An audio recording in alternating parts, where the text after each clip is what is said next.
Hi guys, welcome to my mini a blog. और इस blog पे मैं जा रही थी बाजार अपने मम्मी के साथ, क्योंकि मम्मी को ना दिवाली की बहुत सारी शॉपिंग करनी थी। इसलिए मैं इधर ऑटो में बैठ गई और फिर मैं चली गई एक शॉप में। और शॉप में तो मम्मी साड़ी देखे ही जा रही थी और मैं बस इधर बैठ बैठ के सोच रही थी कब मैं अपना शॉपिंग करूँगी, कब मैं अपने लिए चीज़ें खरीदूँगी। और मैं बोर भी हो रही थी। उसके बाद मम्मी को कुछ भी साड़ी पसंद नहीं आई इस शॉप में, तो मम्मी और एक शॉप में चली गई। उधर भी पसंद नहीं आया तो मम्मी और एक शॉप में चली आई। और मैं इधर बस बोर हो रही थी और पूरा थक गई थी, क्योंकि मुझे इतना चलना पड़ा था। उसके बाद मम्मी फिर मुझे एक शॉप में लेके चली गई। अब तो मुझे गुस्सा आने लगा था और मम्मी को एक भी साड़ी पसंद नहीं आ रही थी और बस मेरा बोर हो रही थी मैं। उसके बाद मम्मी चली गई बिना साड़ी लेके। मुझे लगा मम्मी इस बार साड़ी नहीं लेंगी, तो मैंने सोचा अब तो मम्मी घर जा रही है।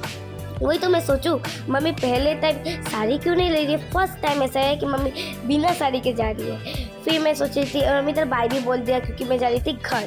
फिर पता चला मुझे, अरे मैं तो घर नहीं जा रही, मैं जा रही थी ऑटो पकड़ के एक दूसरे शॉप में। और मैं तो पूरा सरप्राइज हो चुकी थी।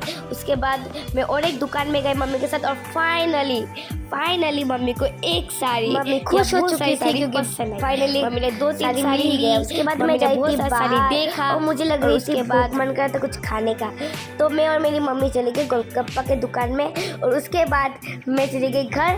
Bye bye, thank you for watching.